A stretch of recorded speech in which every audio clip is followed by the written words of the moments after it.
Oxford and Yale and the best universities in the country. Scholarships. Now, Stormzy, by the way, he's blocked me on social media because I criticised him for backing Corbyn. In hindsight, guess who was right? But never mind. I'm still going to credit him where credit is due, despite the fact that I really am still upset with the way in which he backed Corbyn, despite the anti-Semitism. You're going to be an anti-racism campaigner. Don't defend racism against Jews. But let's put that aside. Stormzy's grant for these young black kids at Oxford has led to record numbers of young black kids going to Oxford. Surprise, surprise, he addressed the problem at the root, which was the opportunity wasn't existing, rather than saying to Oxford, I want you to put a quota system in place. So I think this is a more intelligent way of approaching it that doesn't end up pitting people against each other. The quota system clearly does, which is why now you've got these lawsuits with East Asian Americans suing the government because they're saying that blacks are getting treatment that allows them easier access to universities. Now, factually, that statement's correct. How do you respond to it? They're alleging racism. The definition of racism is that I need to work harder for the same job than somebody that has a different skin color to me. How do you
socioeconomic factors are not necessarily race, I think it's also more unifying, and it brings people together. It's also more humane and understands people's human concerns and human problems.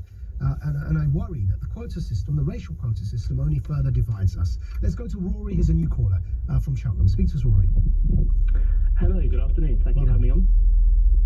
So I'm very interested in the point that you made about film industry, as I myself work in both film and TV. And the thing that I've noticed since I started about 5 years ago is the lack of diversity within the industry. Yeah. Considering that basically nearly everybody, and that's from the top all the way down to entry-level positions, are white middle class. Yeah, precisely. And you see, so Rory, by the way, I have seen in my life, obviously, I've seen what you've just said there everywhere. But I'm gonna just give an example of SOAS. So I graduated as an undergrad from SOAS in Arabic Law, School of Oriental African Studies, part of the University of London. When I first went to SOAS, my degree took 10 years because I was a prisoner of conscience in the middle. I had a jail stint in Egypt, so it took a lot longer to finish. But it gave me this kind of advantage of seeing a 10-year change in university, as I say, with a 5-year gap in the middle of it. When I started in 1997, keep in mind that's when Tony Blair's Prime Minister, right? I started with, in the old system, which you remember, Rory, I don't know how old you were actually, how old were you? 32. You might remember, you might not, but people that are 40 and above definitely will remember it. And that is that the grants used to be paid, as well as your fee. Your actual tuition fee used to be paid. So you'd have a maintenance grant, literally, it was called maintenance grant. The government would give you money to go and eat food. Yeah? Almost like you get job seekers allowance, but for being a university student. So you'd get a maintenance grant and you'd get your fees paid, right? And with your maintenance grant, you pay your rent and you eat your food, and with your fees, you pay your fees. And so all you have to really worry about is how cheap and horrible your food is and studies, rather than how to pay your rent, yeah? Now, after that system, a year later, the grant under Tony Blair was cancelled, and then they still paid your fees at least, but they cancelled the maintenance grant. When I got back from Egypt, both had been cancelled, so then I had to pay my tuition fees and my maintenance grant myself. So I've been through all 3 iterations of the system. But what I noticed by the time I got back from Egypt in the 3rd version of the system, which is both fees and grant cancelled, is the overwhelming majority of white private school students that suddenly were in SOAS compared to when I first started in 97. So when I got back, by the way, it was 2006. Yeah? And within that space of my absence, it radically changed the nature of the university, which leads to the point you just made there, about when you then look at the sectors in the leadership, you see just how white middle class they are. You still there, right? TV, I'm still here. You don't actually need a degree to get into the industry. Yeah. Nearly every single department has a training, especially technical departments. So it's more about an enthusiasm for the job and a desire to learn. Yeah. And what I feel is like the issue is, and I think you nailed it on the head, it's a class issue rather than necessarily a race issue. Do you think as a society we still discriminate against people that don't speak with received pronunciation? Oh yeah. So if I'm talking like that because I'm from South End, I think there is definitely that, and I'm biased. Of course, sorry, not biased. I forgot what the term is. do you think we assume they're not as smart? Yeah, exactly. Yeah, that's not good. Yeah. Now I've got, and I'll say this, and I agree with you, right? One of my the best economics caller I have, forgive me, I forget his name now, but he speaks with what would be called the Thames Estuary accent, yeah? You know, Essex, where I was born. So he calls in, he doesn't hide his accent, and he makes the most amazing economic points, right? So, and he's a stock trader or something. He'll know, he's listening, he'll know who he is. Forgive me, I forgot your name, I'm really sorry, but I know exactly who you are. Whenever you call, I recognize your voice. And he's great, and he's kind of centre-left, but he gives these really, really interesting economic analysis, but he speaks as if he's from Essex. But often when he speaks, the thought does occur to me, I wonder how many people don't take him seriously just because of his accent, even though he's making amazing points. Well, I think a lot, probably. Yeah. I think definitely. So do you think that if the problem is class, just a question for you, you can come back as well. If you think the problem is class then and race is just a correlation of class, if that's the issue, then how do we address this kind of, is quota systems really the way forward? Well, I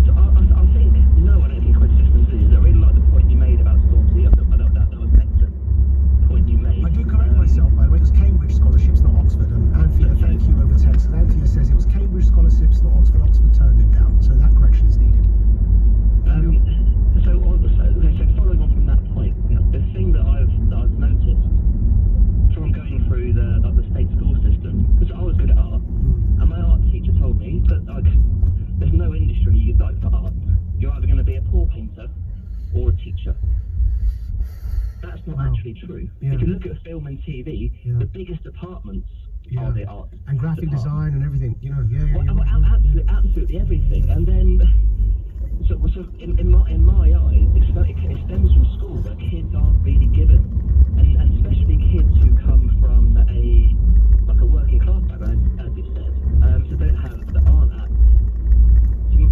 My ex-partner, she went to a very, very good public school, and it's very interesting seeing her and her family, the opportunities and the self-belief they have of what they can achieve, compared to most of my friends who went to working class.